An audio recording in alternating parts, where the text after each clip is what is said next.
강철선 목사의 내 영혼이 은총 입어.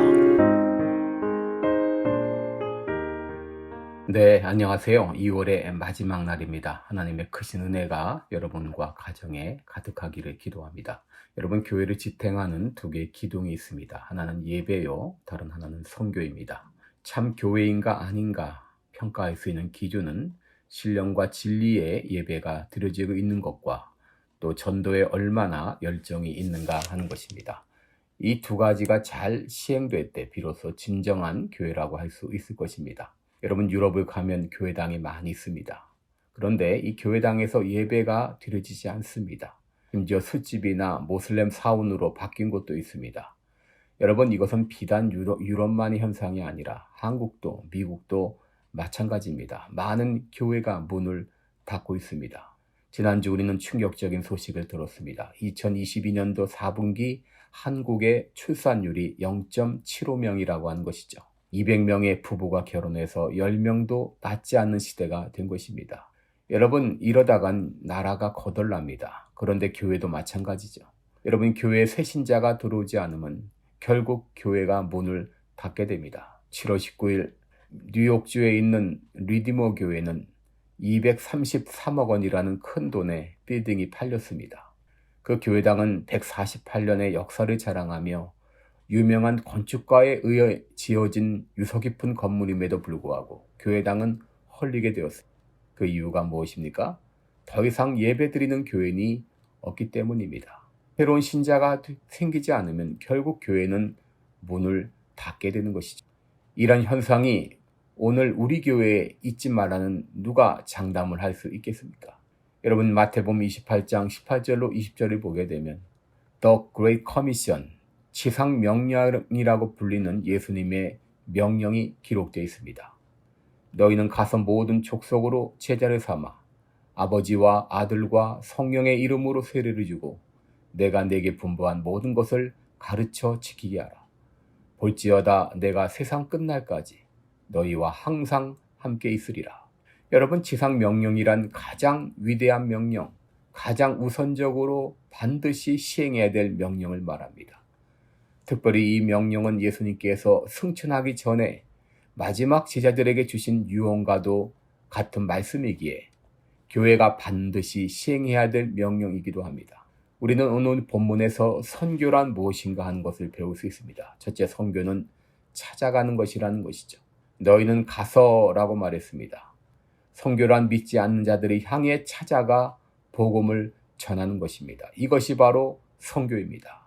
예수님은 이 땅에 계실 때 사무실을 마련하고 나를 찾아오세요 하지 않으시고 찾아가셨습니다.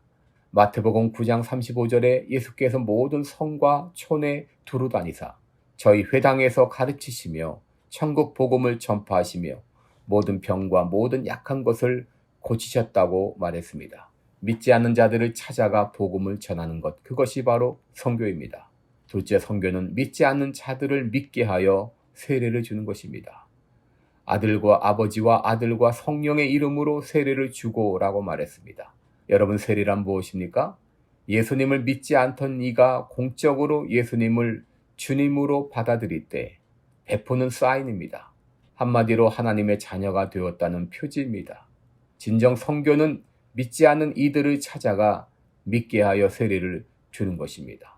오늘날 많은 교회들은 수평이동을 통해 성장한 교회가 있습니다. 여러분, 수평이동이란 교회를 다니던 신자가 다른 교회로 간 것을 말하죠. 여러분, 이것은 엄밀한 의미에서 성장이 아닙니다. 성장의 기준은 믿지 않던 이가 예수 믿고 세례를 받아야 비로소 성장입니다. 바라기는 교회를 나가지 않는 분들에게 전도하여 세례를 베푸는 것, 이것이 진정한 의미의 선교입니다. 셋째, 선교는 제자 삼는 것입니다. 너희는 모든 족속으로 제자를 삼아라고 말했습니다. 선교는 찾아가서 복음을 전하는 것으로 끝나서는 안 됩니다. 전도한 이들로 제자가 되게 해야 됩니다.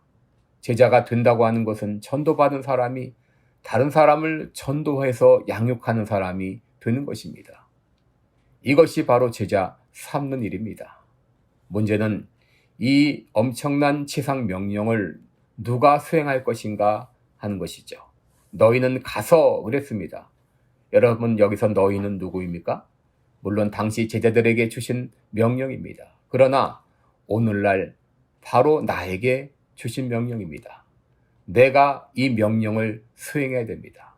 여러분, 우리 모두는 하나님의 부르심을 받은 선교사임을 잊지 말아야 되겠습니다. 누가 선교사인가? 예수 그리스도를 마음에 모신 모든 분들이 선교사입니다. 어디가 선교지인가? 예수 그리스도를 마음에 모시지 않은 사람들의 마음이 바로 선교지입니다. 베드로전서 2장 8절 9절을 보게 되면 너희는 택하신 족속이요 왕같은 제사장이요 거룩한 나라요 그의 소유된 백성이니 이는 너희를 어두운 데서 불러내어 그의 기이한 빛에 들어가게 하신 아름다운 덕을 선전하려 하심이라 라고 말씀했습니다. 하나님께서 우리를 부르셨습니다. 우리를 택하셨습니다. 우리를 왕같은 제사장으로 삼으셨습니다. 거룩한 나라의 백성이 되게 하셨습니다. 그 이유가 무엇입니까? 이는 우리를 어두운 데서 불러내어 기이한 빛으로 들어가게 하신 아름다운 덕을 선전하게 하심이라고 말씀했습니다. 하나님께서 우리 모두를 예수 그리스도의 선전원으로 부르셨습니다. 오늘도 이 귀한 사명을 감당하는 우리 모두가 되시기를 주님의 이름으로 축원합니다. 고맙습니다. 지금까지 시카고 빌라델비아 교회를 섬기시는 방철선 목사의 내용온이 은총이버였습니다.